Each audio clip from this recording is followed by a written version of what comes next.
At this point in the meeting, the board would entertain any public comment. If there are members of the public who would like to address the board, please proceed up to the podium. I don't see any takers. So then we'll move on to the legislative update as soon as Mr. Finian comes back in.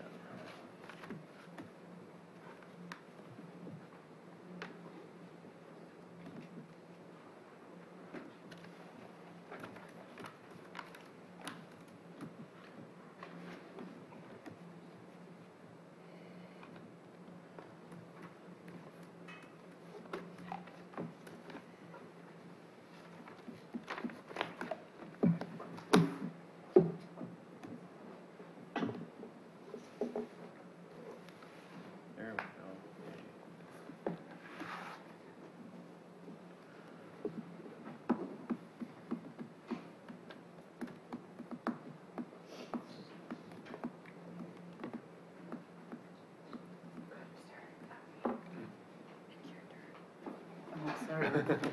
Why didn't anyone make a motion to move? All right, sorry about that. I was super parched. So the legislative report, I mean, we're supposed to be over with the legislative session, and clearly things are happening like crazy. Becky, were you able to update the most recent one? Okay. So there's just a lot going on. I'm not going to go through and read it all to you. I got some pretty positive support. I think I emailed everyone about sponsoring a bill, and I got some very positive response for some of our legislators. Since I wrote this, they have added another listening session for the Blue Ribbon Commission. It's going to be up in De Pere. I don't think any of us will be there, but there's a group that's working to advocate to be at the next one in La Crosse and to have kind of a message. And at some point, Eric and I were going to work on some things that we would like to see changed in the funding formula that would affect Stoughton Area School District.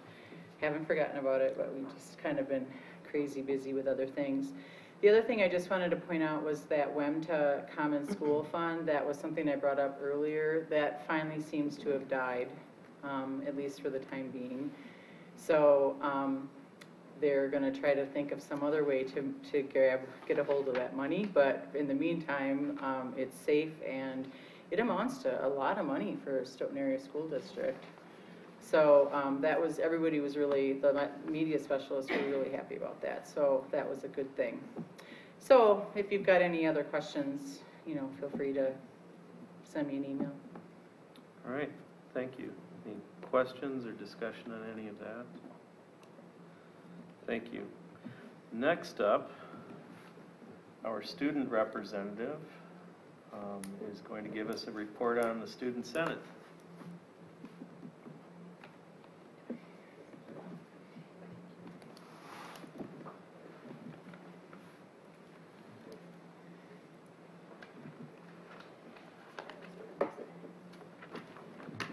Okay, so hello, my name is Isabel Genter, and I have been on Student Senate for all 4 years of my high school career.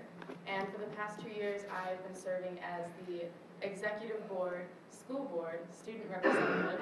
It's a pretty long title. So I really enjoy being in Student Senate, and our purpose is kind of just to get as many students, staff, and community members involved in the activities that we plan, and just to get people more unified and centered around Stoughton High School and so Student Senate is, we have 58 senators in total this year, and here's a picture of about 20 of us at one of the conferences we went to. And we have one advisor, her name is Beth Anderson, and she is our Region 5 advisor as well. So the state of Wisconsin is split up into 6 districts, and we land in District 5 with about 8 to 10 other schools. And we have 5 executive board members. We have President Emily Fitzsimmons, Vice President Renee Anderson, Secretary Courtney Krabbe, Treasurer Allie Solberg, and School Board Representative myself.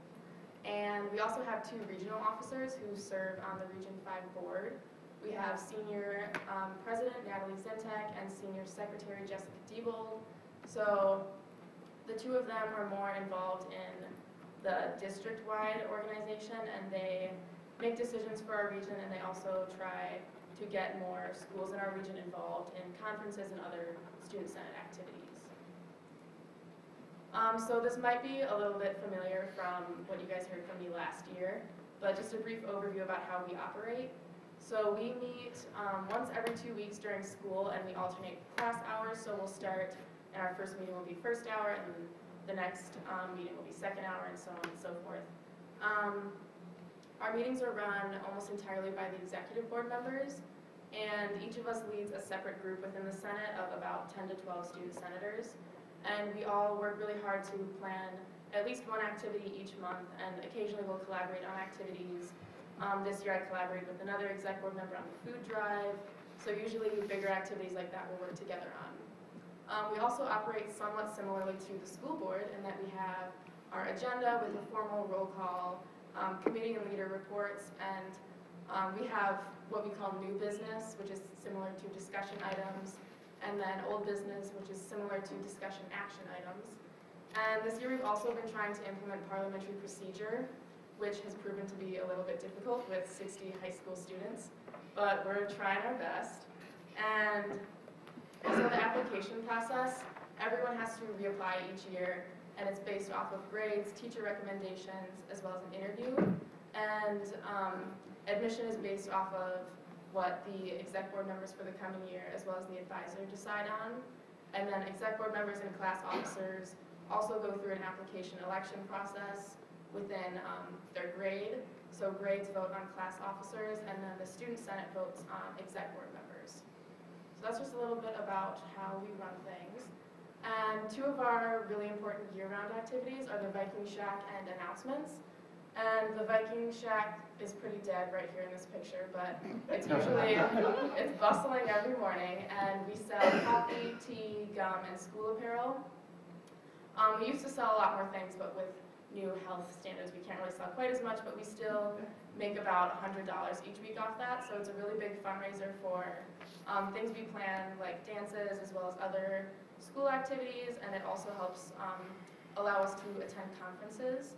And it's also a really great peer mentor experience for students with disabilities. We have one student, Aiden, who is our token gum seller every morning, and everyone can always count on seeing Aiden at the Viking Shack every morning, and he gives people a nice good morning, and people love seeing him, and it's always really fun to work with him. And then we also have myself and another exec board member, and we bring SHS its morning announcements every day, and then Emily and Courtney, two other exec board members, bring the school the afternoon announcements every day. So conferences, we go to 4 conferences each year, and here we have a picture of the exec board members and regional officers at the Fall Leadership Summit, and then up here we have one of the speakers that we got to hear at our Region 5 Summit, and then here is a picture of the past and present exec board members at the state conference. And the past 2 years the state conference was held in Madison, and that was a blast, and this year we get to go to Green Bay. And conferences are a really great opportunity for us to get new ideas from other senates around the state, and also just to bond as exec board members, and they're one of my favorite parts of student senate. They're lots of fun.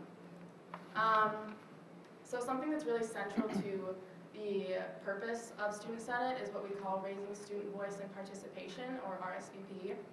And this is organized by the class vice presidents, as you can see in that picture right there. And each senator gets assigned a second-hour classroom, and they go in 2 times.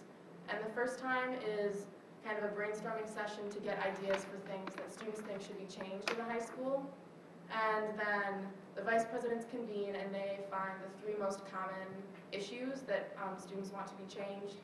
And in the second visit, we go back to the same classrooms, and we discuss ways that we can fix those 3 issues. And then after the second visit, the vice presidents will bring the ideas to administration, and administration will basically tell us what is feasible for us to change and what is kind of out of the resources for that year. So past changes have included water bottle fillers, which have made filling your water bottle much more convenient and also much better for the environment. And we have hour lunch for upperclassmen, vending machines, Viking decals, And we also recently implemented numbered parking in the parking lots, which I think has made it a lot more organized for this year. So those are just a few of the things that we've done. And then charity activities. The food drive is my favorite thing that we do every year. And everyone really loves being able to get involved in the community. And so the food drive is a competition between second hour classes. And here you can see a few pictures of senators delivering the food to the pantry and also helping check expiration dates and organize it. And this year we increased our donation by over 100 pounds and collected a total of 1,080 pounds, which was absolutely amazing. And this is one of my favorite things because I just think it's so awesome to be able to give students a platform to help their community and to just see people like really come together and be able to help people who are less fortunate than themselves. We also recently did a coin drive, which was also between second hour classes, and we raised a little over $400 for the Humane Society, which that was a pretty fun and simple way for us to make a difference in our community. More community outreach. We also love our senior citizens. We do Be a Santa for a Senior, which is where senior citizens who might not have family who lives near or might not have people who give them presents for Christmas or anything, we have a way that we organize for people to be able to come in and grab a slip for a person that they can go buy a gift for, and then we are in charge of delivering them to the senior citizens. And we usually deliver about 30 to 40 each year. We're also working on planning a senior citizen prom, which I'm really excited about. I think that's going to be a lot of fun. Don't really have a lot of details on that yet, but it's going to be really cute. And we also do cards for senior citizens, which you can see in this picture right here. We have some senators working at one of our meetings to make some New Year's cards, and then a few senators on the right delivering them to residents at Scotland. So some other fall activities we do, obviously homecoming, and that involves a lot of summer preparation, and then during the week we have dress-up days and a parade, and a pep rally, and daytime and after-school activities, and lots of fun things to boost some student morale, and then of course the dance. And also in the fall we do community tailgates, which you can see a few senators up here selling apparel, and we have a bouncy house. And another thing, we do the thankful tree, which is where students can come and write something that they're thankful for and put it up on the multi-purpose room window. And another thing that students and teachers get really excited about is the Halloween costume contest, which you can see a teacher right here dressed up as Bob Ross. So those are some of the fall activities we do. And then winter activities, we have the resolution snowman up here, which is kind of similar to the thankful tree, but with New Year's resolutions.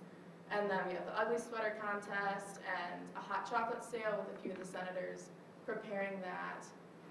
We also do a door decorating contest, which I unfortunately don't have any pictures of, but teachers and students got really into it this year, and it was pretty competitive, so that was fun to see.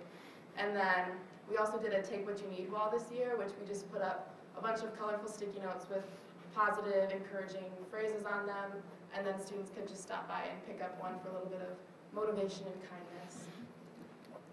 Also, another new exciting thing that we've done this year is we had previously been constructing a new activity calendar each month out of a big roll of white paper that we had, and that was a pretty involved process, so we decided to invest in a permanent calendar, and this is a great way for us to just advertise the events that we're planning as well as other things that groups and organizations are planning as well. So some future activities we're looking forward to. Next week we're actually going to be doing our Spring Into Reading with Fox Prairie. So all the student senators will be traveling to Fox Prairie, and they'll bring a couple books with them, and then for about half an hour we'll get to sit down with the students and just enjoy spending time with them and also promote reading, which is always a good thing to do. Also the Senior Citizen Prom, which I mentioned, Teacher Appreciation. We're going to be selling some dirt cups for Earth Day, and we're also going to be doing a leprechaun hunt where one leprechaun will be hidden somewhere around the school, and whoever finds it gets a very exciting to be determined prize. So that's just some of the things that we're looking forward to. Do you guys have any questions? Frank? Where are you hiding the leprechaun? I can't tell you that, but it's going to be hidden really well. Maybe in the library, but don't tell me. You're on TV. Sardinia. You know, students, I doubt that. I do too. I think you're safe. Steve? Isabel, you said 58 senators. Is that higher than? That's actually lower than past Lower? years. I think last year we had about 70. And I think it's just, we had a little bit lower freshman participation this year.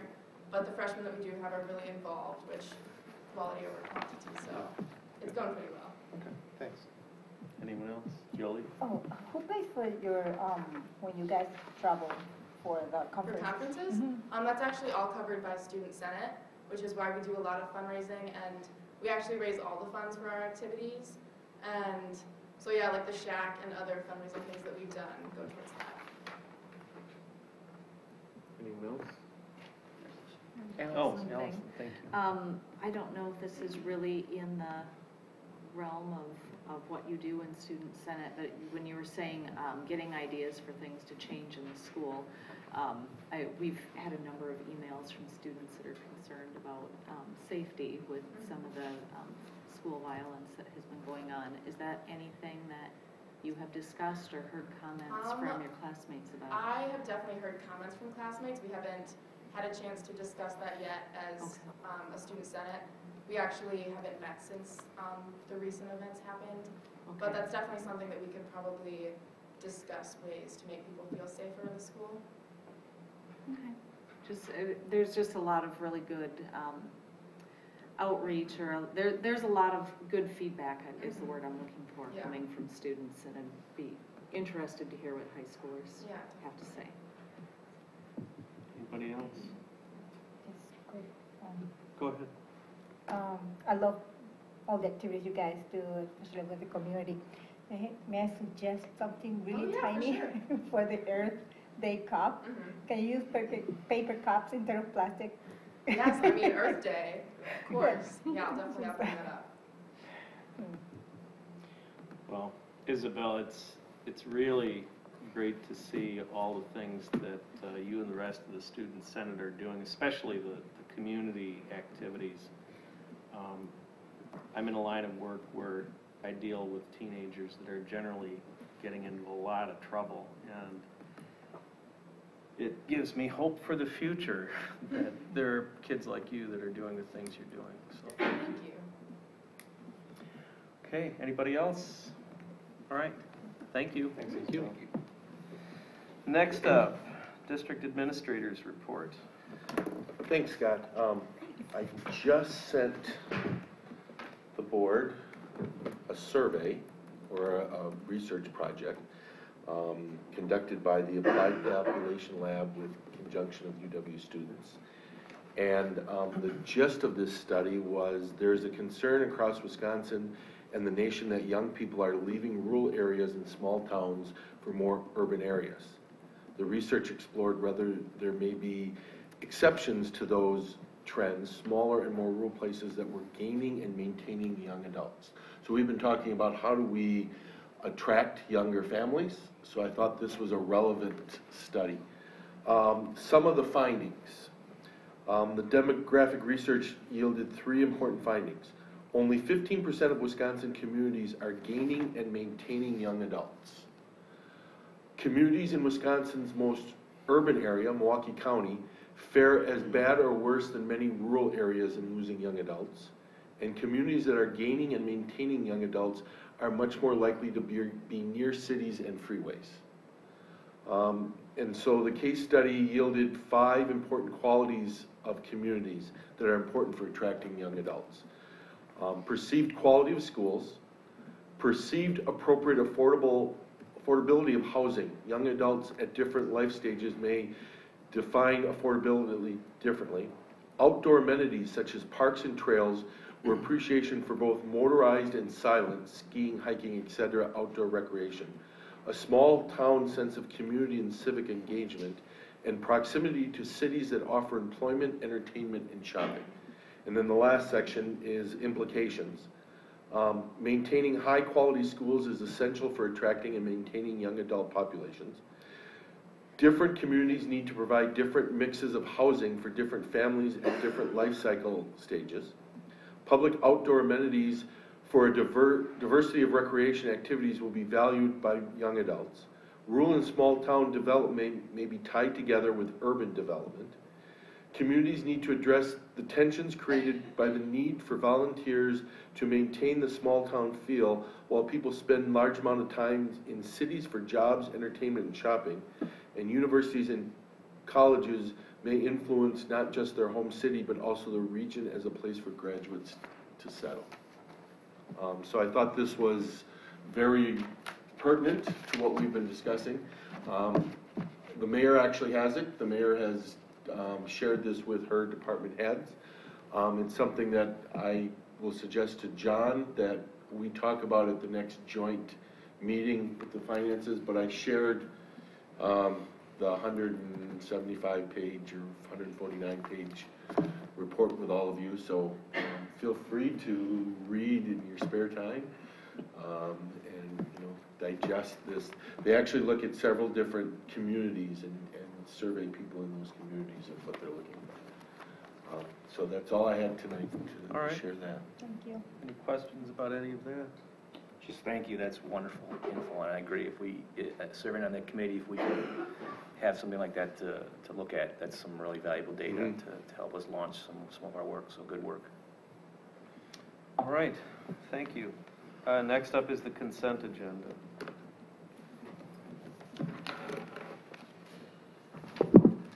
I move approval of February 12, 2018 regular board meeting minutes. Move approval of February 10th, March 6th, 2018 check register and February 21st, 2018 P-card transaction report as presented. We would like to say thank you to the following individuals and groups and move approval of their donations to the district. I like the new format, how it came, Becky. A check made by In Faith Community Foundation with the amount of $19,868.68, and that will be used by Teresa Engineering Scholarship. A check given by Kiwanis Club of Stoughton for $1,200 will be used for Key Club Advisors stipend. A check given by Stoughton Running Club for $1,185 for track and field equipment. A check given by Kigansa Working for Kids for $70 for student all-state registration. Cash donation by Donna Terpinia for $50 to be used for North Star San Francisco Journalism Convention. And a non-monetary donation by Allison Cassidy Design valued at $550 to be used for high school marching band banner graphic design, and related cash donation budget adjustment for $21,190.12. From retirements and resignations, retirement Beth Robbins, Sand Hill Kindergarten teacher, and Bonnie Bob from Stoughton High School business education teacher at the end of the 17-18 school year. Move approval of the retirement of Beth Robbins and Bonnie Bob at the end of the 17-18 school year. I think that's it. So there's been a motion to approve the consent agenda. Is there a second? Second. From Steve. Any discussion? I just want to clarify that the scholarship, it's Teresa Eng, not Teresa Engineering, it's an actual scholarship and a memorial of Teresa Eng. Oh, I thought it was thinking. Okay. Anyone else? All right, all in favor of approving the consent agenda, please signify by saying aye. Aye. Any opposed? Any abstentions? I'll abstain. From Donna? Okay, thank you, and that's approved then.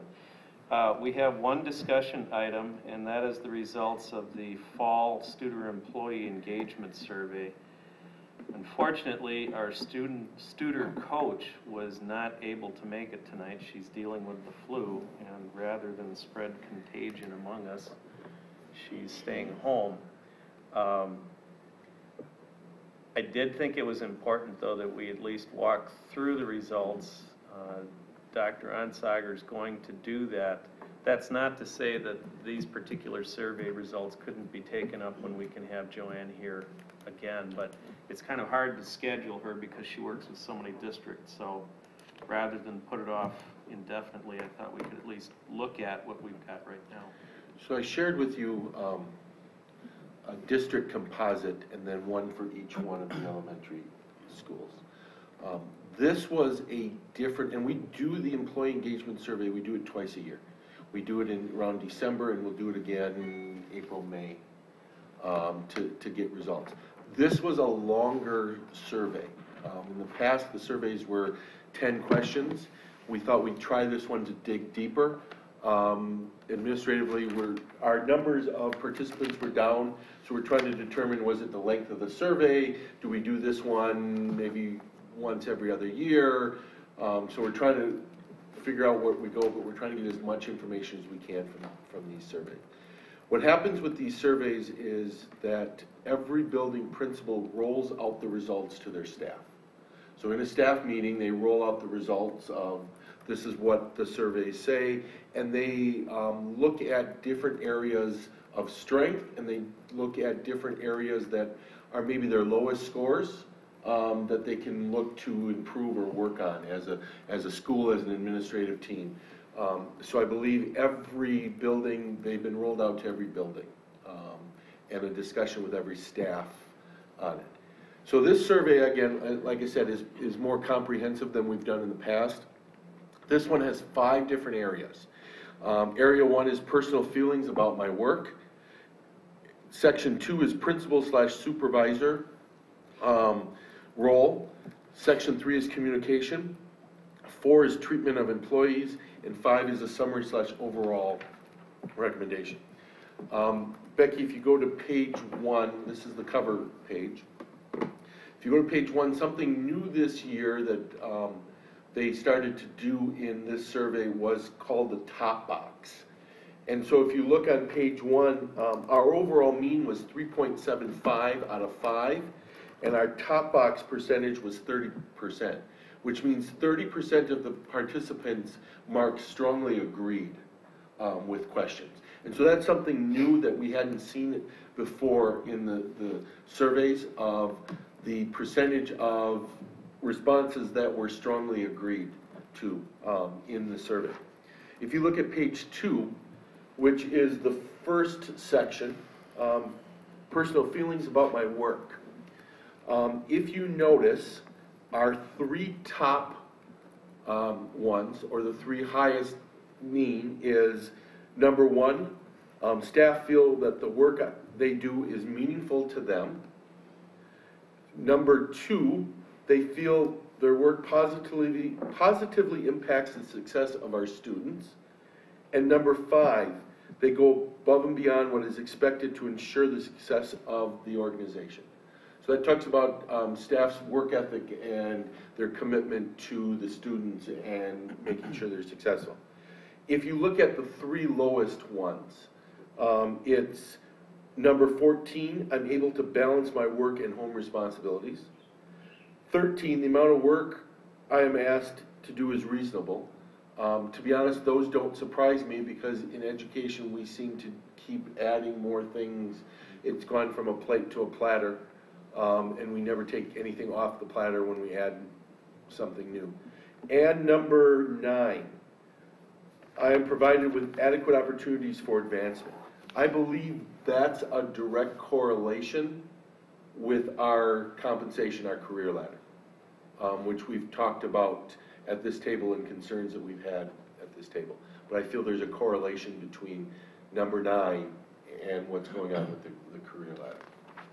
If you look at page 3, page 3 just gives you an idea of the responses. And there's no surprise that the 3 highest that I mentioned have the greatest number of people that strongly agree with that percentage, and the 3 that I said are our lowest have the highest percentage of people that strongly disagree with that. So there's no surprise in that correlation between the responses and who responded what with that. But that gives you an idea of, for example, number one, the 249 people that responded to that, how many answered strongly disagree through strongly agree. Page 4 is just another way of showing this data, page 4 and page 5. Page 6 is the area of principal supervisor items. And so if you notice, the three highest are number 5, my principal supervisor demonstrates a genuine concern for my welfare. Number 6, my principal supervisor makes the best use of available funds. And number 13, my principal supervisor encourages open and honest communication within our unit. And the lowest performing was number 12, or the lowest scoring. In my school/department, my principal supervisor gets the right information to the right people at the right time. So the principals will go through theirs, and each building may vary slightly from the overall aggregate. And they'll talk about the 3 highest, and they'll talk about the 1 or 2 lowest scoring, and how can they work together to improve that. And are things that they can do differently to get the information, or better information, to the right people in this case. Again, then we go through with this one, the responses and the graphic of those responses. If you look at page 10, that's the communication total response. The highest is the school district supports an environment where employees regularly share and exchange ideas.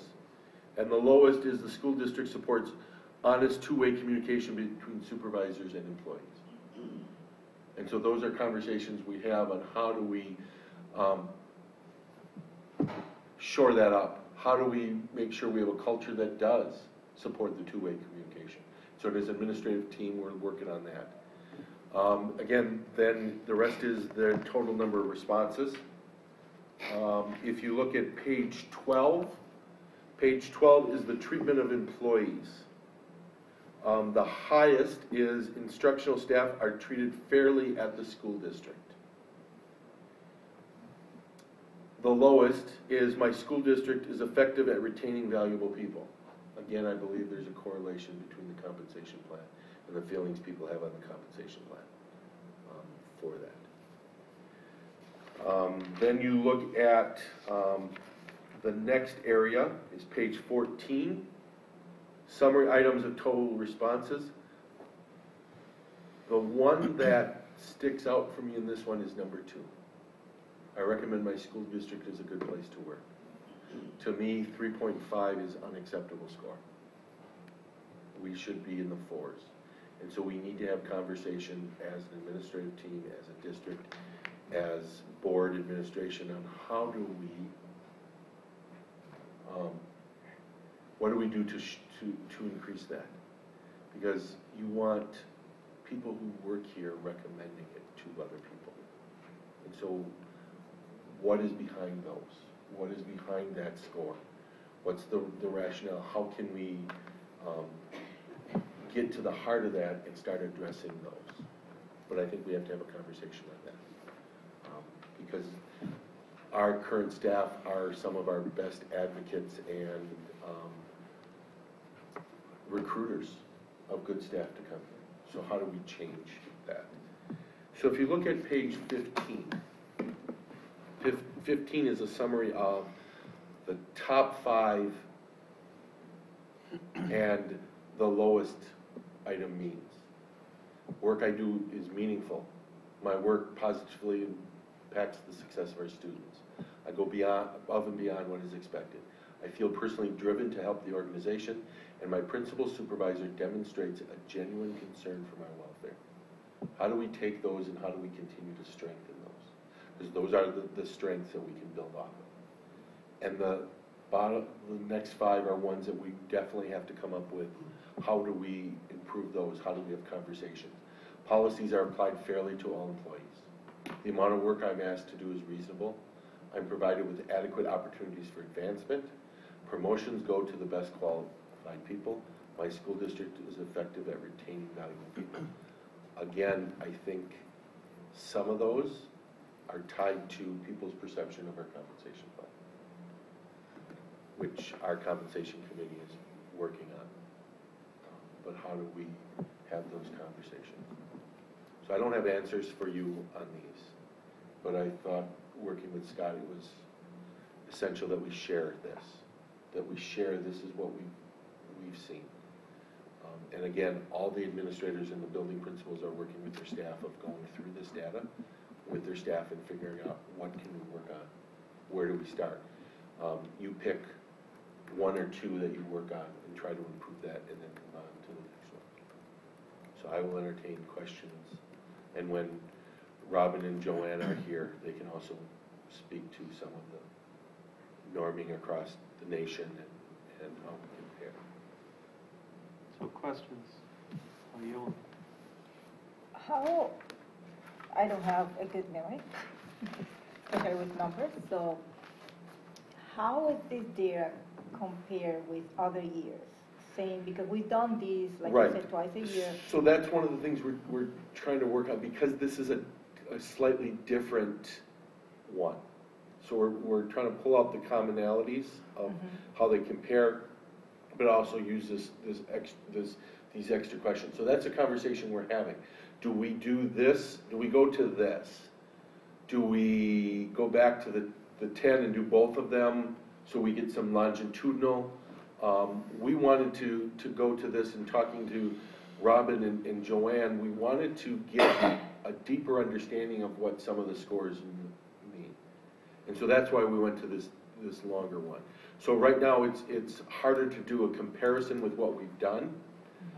So we're still having discussions for what we do in the spring. If we do this one again, or we go back to our 10. And those are things we're trying to assess, and trying to see if the lower participation was because it was a longer survey, or we just had lower participation.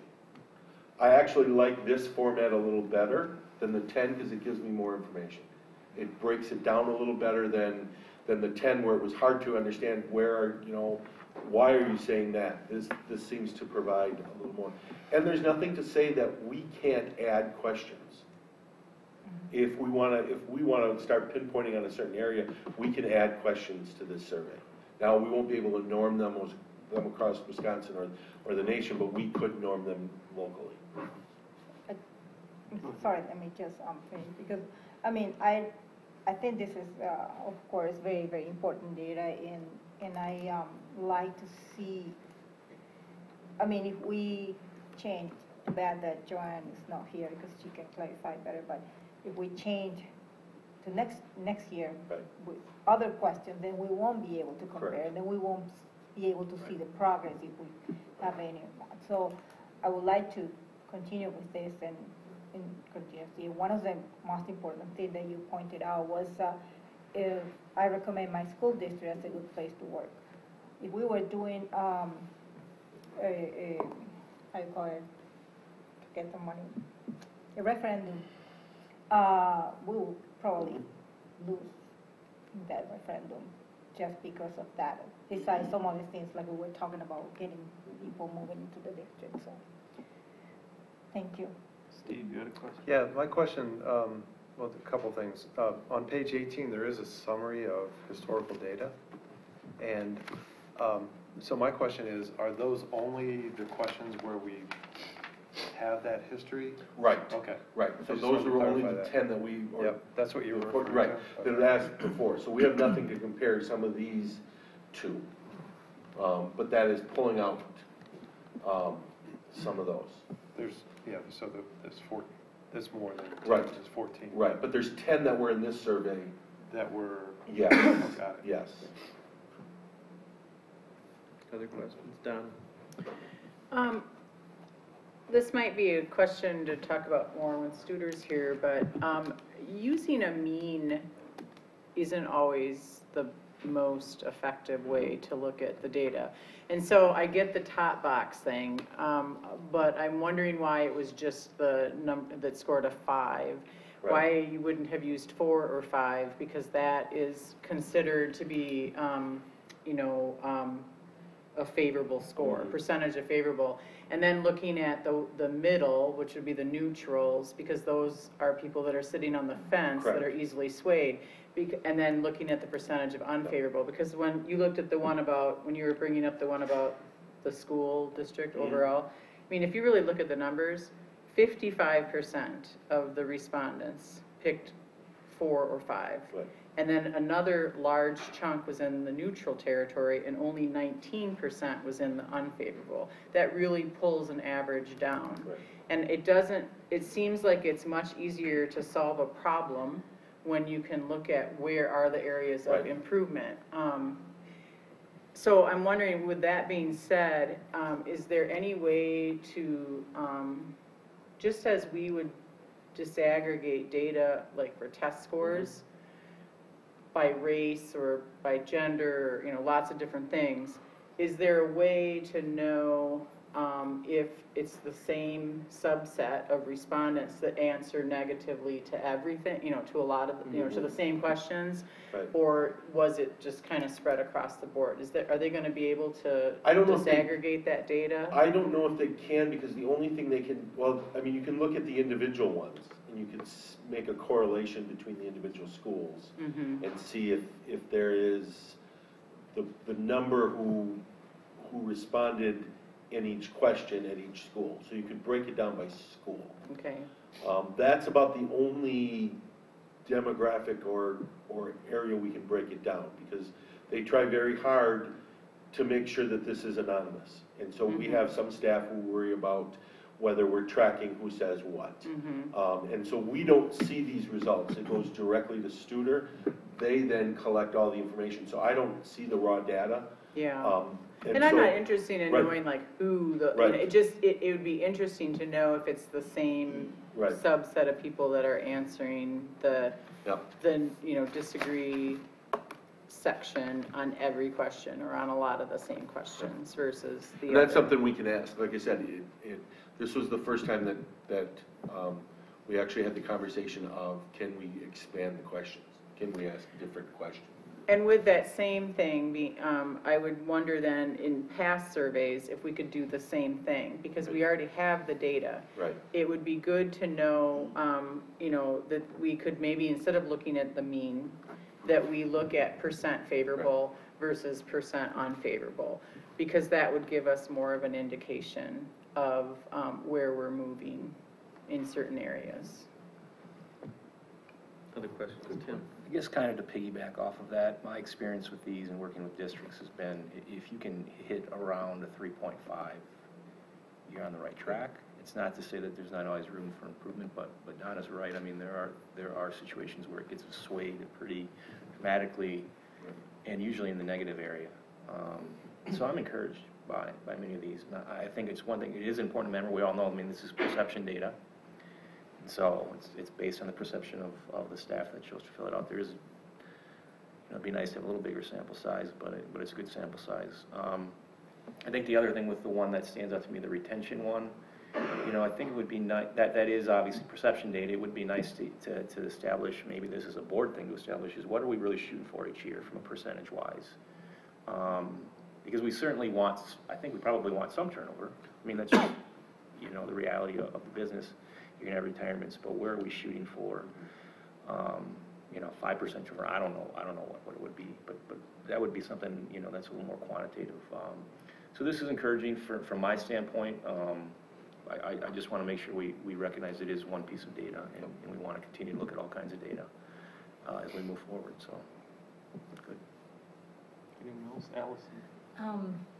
One thing, kind of what you were mentioning about the top box score, Studer does some healthcare. Mm-hmm. So that's, I guess from my perspective, we see that a lot in healthcare. Whenever they're releasing results to us, the top box, it's always whatever is a 10, or for us it's a 9 and a 10, because it's a 10-point scale, and this is a 5-point scale. So it would be interesting to hear what she said. I guess this is, I'm guessing it's just kind of similar to how healthcare. Oh, yeah, but I mean, an reports agree or it. strongly agree, I would Seems consider pretty favorable. So good, I mean, I right. don't know why we don't lump the two together, or at And- least come up with a call that the top box, and the other one is the Top box. Right. yeah. And I mean, Um, we look at it that way in healthcare too, we're like, well, why isn't an 8 okay? And it just isn't. So I mean, it is okay, but we're always looking at it from that top box perspective. So I'd be curious to hear what she says, if that's somehow related to the way they do that. And then a question I have is, I guess this is on that page 15, that that general data. That number 3, policies are applied fairly to all employees. All the other ones seem kind of related, like I would agree with the compensation plan, if that may be indeed be the case. I'm not sure about the policies. What's your thinking about that? And I don't know if they're talking about, again, there's a perception that who was put in different category wasn't applied equally or fairly. So I don't know if that's what they're talking about, Right. policies, or if they're talking about, so I do not have an answer on what exactly, and those are questions that we as an administrative team ask. So how do we find out what exactly they mean, and how do we make sure we're reading it the same? Because my definition of policy may be different than Steve's definition of policy, and how do we make sure we're talking the same language so that we really can figure out how to improve it? So those are all questions that we keep talking about. How do we have a common language so that we know that we're talking apples to apples instead of apples and oranges? Anyone else?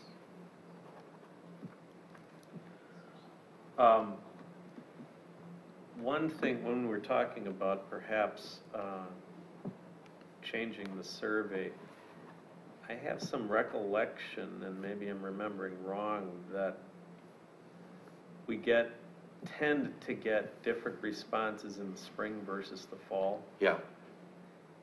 So one thought that came to my mind is do the long form survey in the spring or the fall, and then the shorter one, the other part, but then you, again, run into the problem of we tend to get better responses, or higher responses, higher scores, if you will, in the fall than we get in the spring, which may be a function of sitting in my eye. Well, we're also looking at when we administer the survey in the spring. Because if you administer the last part of May, so we're also looking at our timing of when we, because this spring, we'll not only do another one of these, we'll do a parent.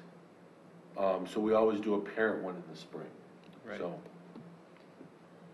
Yeah, I'd be real interested then too to compare our scores with other school districts that Studer has in the school. For those who may not be familiar with this, Studer administers this same survey with other, I guess it's demographically similar districts to ours. So, we might get compared with districts in Florida, Montana, and California or whatever, but I think it's a pool of 10, if I remember right? Yeah, they try to get to see if you could do 10. Yeah. But sometimes based on how long you've been doing the survey, how many other people are doing that same thing, they may not be able to get 10 that they can compare you the same number of years. But it's interesting to see how we compare with other districts too. We don't know where they are or who they are, but it's interesting to see the comparisons. Go ahead, Steve. So, have we always done it, the survey twice a year? Is there a reason we couldn't just go to once a year and just, I just throw that out there. I don't know that I've ever. Right, I think we're now, when we first started working with Studer, they were more, here's our process, you kind of follow their process. In this last year or two, they become more open to customizing it to meet the needs of the district. So I think that's a conversation we can have. I think all those are, like adding questions. I know that, for example, I was talking to somebody in another district who said their board actually added questions to the staff and the parent one on the board. Questions about feedback to the board. So I don't know if that's something we're interested in. I don't know. So I think we can have a conversation, and I think we should have a conversation of what is it we're trying to get after? What is it we want from the survey? What information do we want to glean? And make sure we're consistent so that we can then keep tracking it longitudinally. But I think I found this last year, there's a little more openness to adapting than I have in the past. So that's a conversation we can certainly have of, do we want to do it once a year or twice a year? I think the thought of twice a year was you could then put things into place to see if they changed. But again, by the time we get it back and roll it out, we have about 2 months before we're implementing it again. So I don't know if that's too quick of a turnaround or if... Yeah. Because you're quickly trying to adjust, and maybe you could be making some things worse, maybe some things better, it's reflective. I don't know, it's hard to make meaningful change if you're just trying to do something in a few short months or a very short time frame. Yeah, I mean, I'm sorry. Go ahead. My experience is these surveys of this length are usually done once a year in the spring.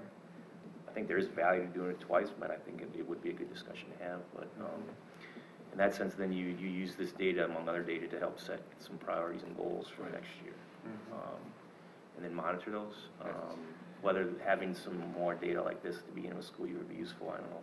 But So that's something that I'm hoping that as a board and administration, we can use the spring data to set some goals, to set some marks of where we want to do or where we want to go. Yeah, somebody said something about the participation rate. I guess maybe you mentioned it, Tim. It's actually not bad.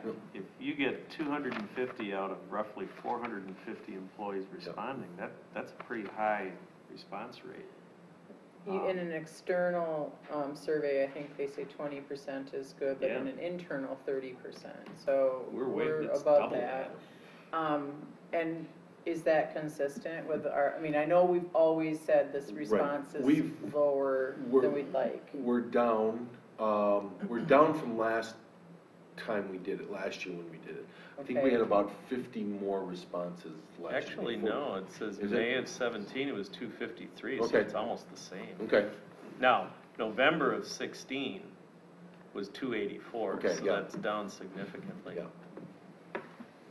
But, yeah, I mean, ideally, you'd want 90% Right. plus, but 60 is pretty high. So, other questions or comments about any of that? And again, I probably won't be around for it, but I would encourage the board to revisit this with the Studer coaches, because, I mean, I say probably won't be around because it'll take about that long to get it all lined up. Thank you. You got time to work on it over the summer. Yeah. Okay. The last discussion action item we have is ratification of the SEA master contract for the 17-18 school year. And I guess I would entertain a motion.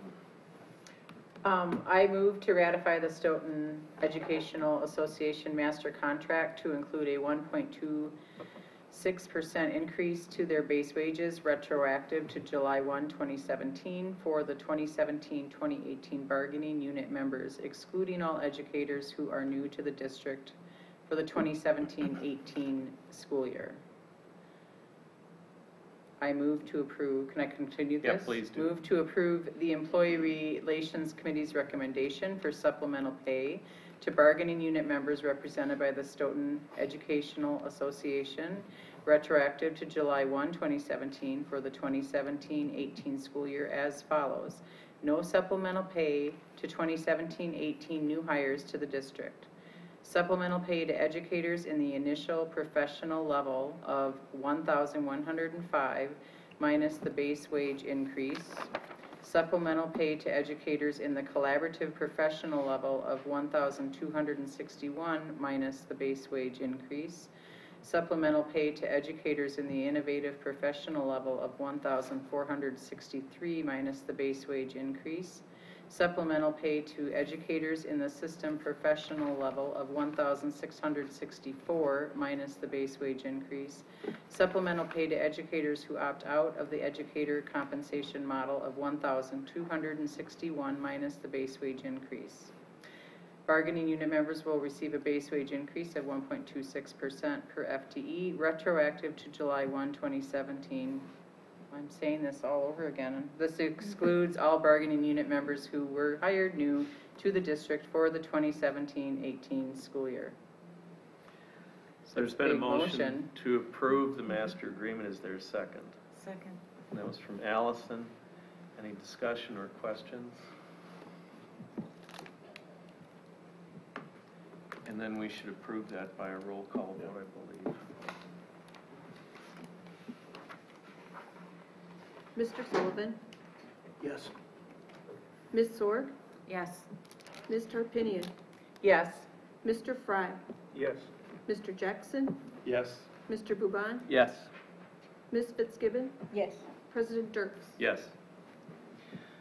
Thank you. We now have reason to move into executive session pursuant to section 19.85 sub 1 sub C and F to consider the performance of the district administrator. I would entertain a motion to that effect. So moved. That was from Mr. Buban. Is there a second? Second. From Ms. Fitzgibbon. Any discussion? And then a roll call vote, please. Mr. Buban, Yes. Mr. Fry, Yes. Ms. Fitzgibbon, Yes. Mr. Jackson, Yes. Ms. Sorg, Yes. Mr. Sullivan, Yes. Ms. Tarpinian, Yes. President Dirks. Yes. All right, ladies and gentlemen, let's reconvene upstairs in 5 minutes, please. It's 25 to 9 now, so at 8:40, please.